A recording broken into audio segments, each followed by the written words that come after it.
Hello everyone, कैसे हैं आप सब। आई होप कि आप सब ठीक होंगे। तो स्वागत है आपका रीना दहिया नैन चैनल पे। और आज हम बनाने जा रहे हैं आम के अचार की रेसिपी। मैं आपको ये बताना चाहती थी कि मैं कैसे आम का अचार डालती हूँ घर पे। तो आज मैं लेके आई हूँ ये आमी। इन आंबियों को राम केला आम भी बोलते हैं। आंबियाँ कई तरह की आती हैं। ये कच्चा आम है, तो हमारे यहाँ पे इनको आम भी बोलते हैं। और अब शाम का टाइम है, मैं इनको लेके आई हूँ और पूरी रात ये पानी में भीगी रहेंगी। मैंने इनको पानी में डाल दिया है। ये 20 किलो हैं। और सुबह फिर इनको धो के अच्छे से साफ़ करके इनको हम काट लेंगे टुकड़ों में। और इनकी गुठलियाँ हम निकाल लेंगे। घर पे मैं डालती हूँ, मैं मंडी से कटवा के नहीं लेके आती। एक तो इनमें गंदगी बहुत होती है, वो नहीं निकलती वहाँ कटने के बाद। और एक इनके अंदर की जो गुठलियाँ होती हैं वो इन्हीं में कट जाती हैं, जो मुझे बिल्कुल पसंद नहीं है। यही रीज़न है कि मैं अचार अपने आप घर पर डालती हूँ अपने आप। तो मैं ये लेके आई हूँ। ये देखिए, ये है 20 किलो आंबी जो मैंने भिगो दी हैं। और अब इनको हम सुबह देखेंगे। अब सावन का महीना चल रहा है, तो यही अच्छा टाइम है कि हम आम का अचार डाल लें। और अब अच्छी अच्छी आम्बियाँ मार्केट में आई हुई हैं और अच्छा अचार भी डल जाएगा। तो सुबह मिलते हैं। लो जी, हो गई है सुबह। और अब इनको धो के साफ करके हम दूसरे टब में डाल लेंगे। और धो के साफ करके फिर मिलते हैं आपसे। ये देखिए, ये हमने सारी आम्बियाँ धो के अच्छे से साफ करके रगड़ के निकाल ली हैं अलग से। सारी की सारी धो दी है हमने।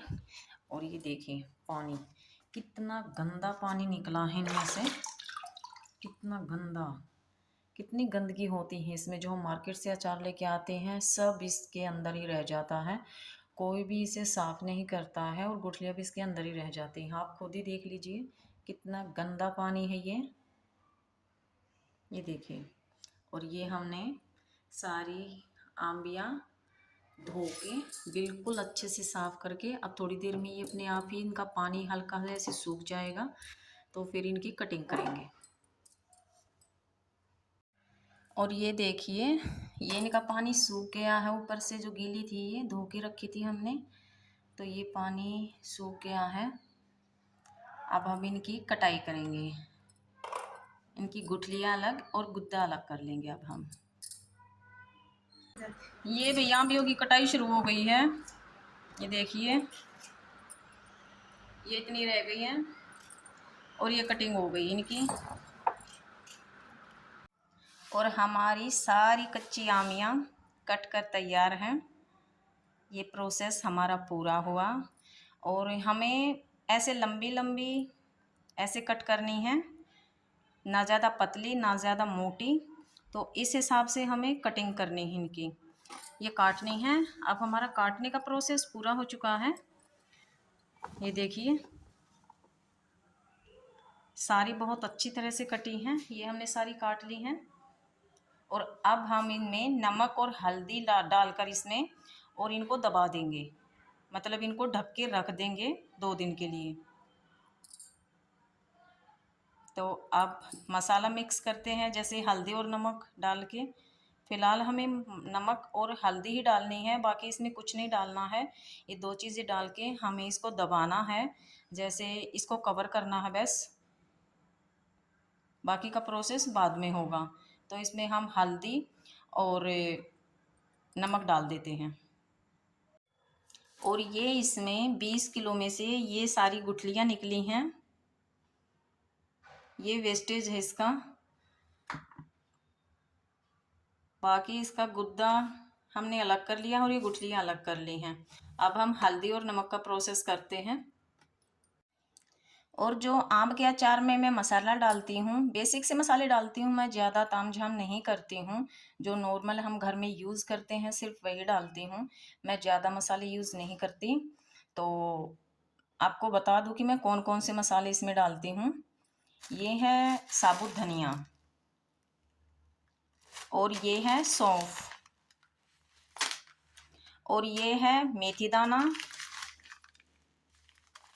और ये है नमक, और ये है सरसों का तेल, मोस्ट एंड इम्पॉर्टेंट चीज़ ये है, और लाल मिर्च, ये है कलौंजी, और ये है हल्दी। तो ये सारे बेसिक मसाले हैं जो मैं इसमें डालती हूँ। मसाले थोड़े कम ज़्यादा हो जाए तो कोई दिक्कत नहीं होती है, लेकिन मैं सिरका वगैरह या फिर कुछ और चीज़ इसमें नहीं डालती हूँ। मैं बेसिक से मसाले यही है मेरे जो मैं इसमें डालती हूँ, और यही मैं डालूँगी अब भी। हर बार मैं यही डालती हूँ और अब भी मैं यही डालूँगी, और इन मसालों से बहुत ही अच्छा अचार डलता है, खाने में बहुत टेस्टी होता है। एक बार आप डाल के देखिएगा, आप खुद कहेंगे कि बाहर के मार्केट वाले ये अचार से अच्छा ये अचार डला है। तो अब आगे का प्रोसेस करते हैं। और ये गई इसमें हल्दी। मैं अंदाजे से डालती हूँ, मैंने इसका कोई मेज़रमेंट नहीं किया है कि कितनी हल्दी डालनी है या फिर कितना नमक डालना है। मैं अंदाजे से डालती हूँ। तो ये मैंने हल्दी डाल दी इसमें, और अब डालेंगे इसमें नमक, और ये गया इसमें नमक। ये नमक भी मैं अंदाजे से ही डाल रही हूँ।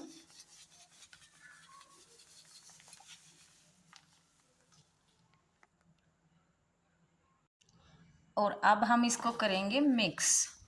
इसको अच्छे से मिक्स करके नीचे तक,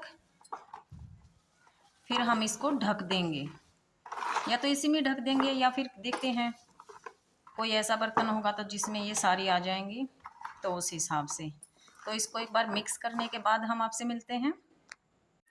और ये हो गई है हमारी नमक और हल्दी मिक्स। अब ये इस टब में ही है, लेकिन इसको दूसरे बर्तन में, ढक्कन वाले बर्तन में ट्रांसफ़र करना पड़ेगा, क्योंकि इसको हम कवर कर नहीं सकते टब को, और कवर किए बिना ये अच्छे से दबेंगी नहीं, इसका अच्छे से प्रोसेस वो होगा नहीं जो होना चाहिए। तो इसको हम ढक्कन वाले बर्तन में ट्रांसफ़र कर लेते हैं, और अब हम इनको डालेंगे इस कंटेनर में। इस पे ढक्कन लग जाएगा, और ये ज़्यादा है तो ये इसमें आसानी से आ भी जाएंगे। तो इनको हम सबको, सारियों को इसमें ट्रांसफ़र कर देंगे। तो मैंने ये सारी इस कंटेनर में डाल दी हैं, और अब इसको मैं ढक के एक तरफ रख दूंगी। इनको कम से कम 24 से 36 घंटे का टाइम होता है इसको दबाने का, ऐसे रखने का। तो मैं इसको कम से कम 36 घंटे तो रखूँगी। 1-2 घंटा कम या ज़्यादा भी हो जाए तो कोई दिक्कत नहीं होती है। और जैसे मैं अब इसको अब रख रही हूँ, तो मैं इसको परसों देखूँगी। उस बीच में जितने टाइम के लिए आप इसको रख रहे हैं, उस बीच में इसको हाथ नहीं लगाना होता है, इसे उथल-पुथल नहीं करना होता है। तो इसको हम 36 घंटे के बाद देखेंगे, तो आगे का प्रोसेस उसी टाइम होगा। तब तक इसको ना छेड़ना है, ना हाथ लगाना है इसको। तो फिर देखते हैं इसकी क्या सिचुएशन है उस टाइम पे, उसके बाद आगे का प्रोसेस होगा। तो फिर आपसे परसों मिलते हैं हम, यानी कि 36 घंटे के बाद। लो भाई, 36-37 घंटे हो चुके हैं, और अब इनकी हालत ये है। ये प्रोसेस हमारा पूरा हुआ। परसों हमने ये हल्दी और नमक में दबाई थी, तो इसने अपना सारा पानी छोड़ दिया है, ये देखिए।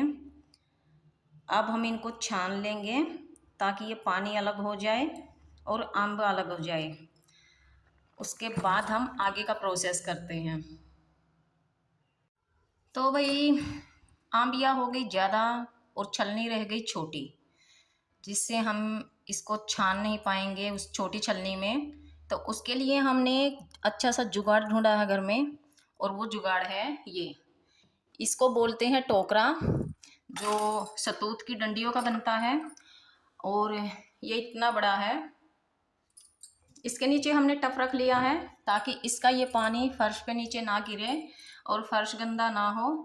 लेकिन इसमें से आम के टुकड़े नीचे डल जाएंगे, तो उसके लिए हमें चाहिएगा ये कपड़ा, जो कि हम इसमें बिछा लेंगे।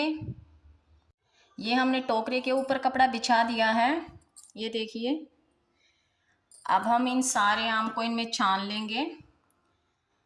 ये रहे आम और ये रहा टोकरा। अब कपड़े की वजह से ये टुकड़े भी नीचे नहीं जाएंगे और आसानी से ये छन भी जाएंगे इसमें, और वेस्ट भी नहीं होंगे, नीचे भी नहीं गिरेंगे। छोटी छलनी में ये नहीं आते, ज़्यादा हैं, तो इसलिए टोकरा बड़ा है, इसमें आसानी से छन जाएंगे। तो एक बार इसको छान लेते हैं, क्योंकि मेरे एक हाथ में कैमरा है तो मैं इसको एक हाथ से नहीं छान पाऊँगी। इसको एक बार मैं टोकरे में ट्रांसफ़र कर दूँ, फिर मैं आपसे मिलती हूँ। ये लो जी, सारी हमने छान ली हैं इसमें, ये देखिए टोकरे में। और ये खाली हो गया है। ये सारा सारा के सारे आम के टुकड़े हमने इसमें छान लिए हैं। ये देखिए कितने सारे हैं, 20 किलो बहुत हो जाती हैं। तो अब हम थोड़ी देर इसको ऐसे ही रखे रहने देंगे, ढक देंगे लेकिन इसको, ताकि इसमें धूल मिट्टी ना गिरे। और थोड़ी देर बाद इसको चेक करते हैं, तब इसका सारा पानी नीचे डल जाएगा, इसमें से निकल जाएगा, तब हम आगे का प्रोसेस करेंगे।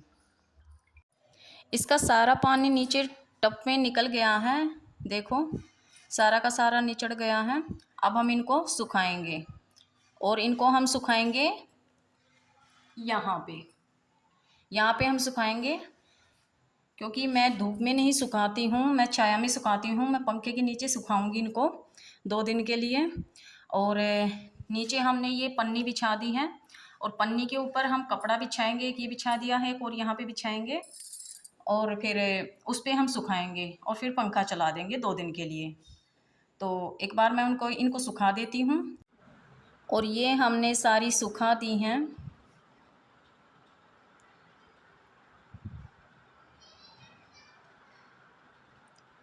आप इनको कम से कम 24 से 36 घंटे कम से कम छाया में पंखे के नीचे सुखाना चाहिए। मतलब मैं सुखाती हूँ, कम से कम मैं 36 घंटे तो इनको ऐसे ही सुखाऊंगी। उसके बाद इनमें आगे का प्रोसेस होगा, मसाला वगैरह मिलेगा इसमें, तब जाके ये कंप्लीट होगा। पंखे के नीचे मैंने सुखा रखे हैं, ये देखो। क्योंकि अब ये सावन का महीना चल रहा है, तो मौसम में थोड़ा सा नमी है, इस वजह से लेट सूखता है। धूप में जल्दी सूख जाता है, लेकिन मैं धूप में नहीं सुखाती हूँ। तो मैं इनको कम से कम पंखे के नीचे 36 घंटे तो कम से कम रखूँगी। और 1-2 घंटा कम या ज़्यादा हो जाए तो कोई दिक्कत नहीं है। तो इनको सुखाने के बाद आपको आगे का प्रोसेस दिखाते हैं कि मैं इसमें मसाले कैसे मिलाती हूँ, कैसे बनाती हूँ आगे। और ये इसमें से पानी निकला है, जो हमने नमक और हल्दी मिलाया था, तो उसमें से ये पानी निकला है। ये इतना सारा पानी निकला है नमक का और हल्दी का, जो कच्चे आम ने छोड़ा है पानी, ये इतना निकला है इन आमियों में से। तो मेरे लिए ये वेस्ट है। बहुत सारी लेडीज़ जब अचार डालती हैं तो थोड़ा बहुत इसका पार्ट भी अचार में डाल देती हैं मसाला मिलाते वक्त, लेकिन मैं नहीं मिलाती हूँ, मैं इसको फेंक देती हूँ, मेरे ये किसी काम का नहीं है। तो वैसे मैं आपको दिखा रही हूँ कि ये इतना पानी इसमें से निकला है, मेरे लिए वेस्ट है, इसको मैं फेंक दूँगी, मैं इसको अचार में नहीं मिलाऊँगी। और हमारी ये आमियाँ सूख कर तैयार हैं अचार डालने के लिए। अब हम आगे का प्रोसेस करेंगे। इन्हें 36 से कम ज़्यादा ही हो गए, 48 घंटे हो गए मुझे यहाँ पे पंखे की हवा में इनको सुखाते हुए, और बहुत अच्छे से ये सूख गई हैं। जिस हिसाब से हमें अचार डालने के लिए चाहिए उतनी ये सूख गई हैं। अब हम आगे का प्रोसेस करेंगे, देखिए कितनी अच्छे से हुई हैं।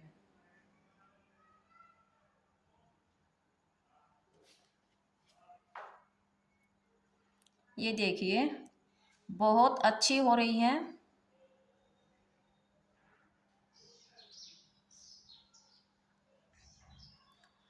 अब इन सारियों को हम टब में डाल लेंगे, और उसमें फिर हम मसाला मिलाएंगे इसमें।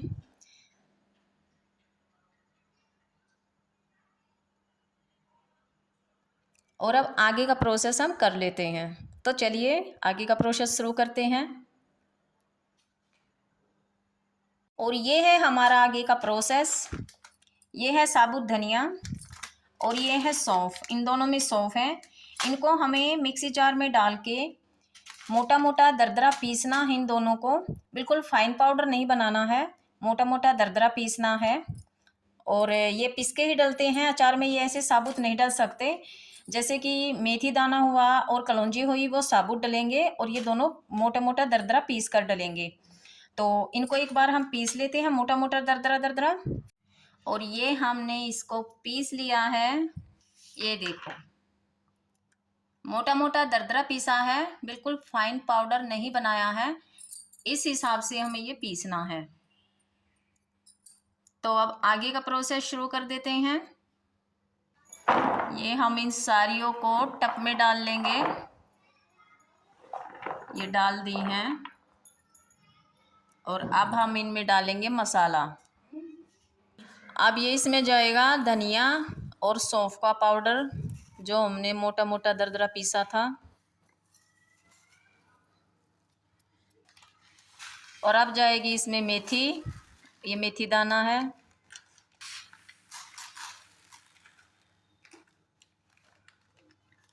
और अब जाएगी इसमें कलौंजी। और ये है लाल मिर्च।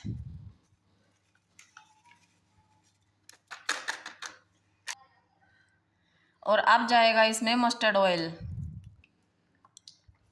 मस्टर्ड ऑयल आप अपने अंदाजे के हिसाब से डाल सकते हैं, कम या ज़्यादा हो जाए तो कोई दिक्कत नहीं होगी। और अब हम इसको करेंगे मिक्स, अच्छे से मिक्स किया जाएगा इसको ताकि सारा मसाला हर एक टुकड़े में डल जाए। और ये अच्छे से मिक्स हो चुका है। अब इसको हम इस बाल्टी में डालेंगे सारे को।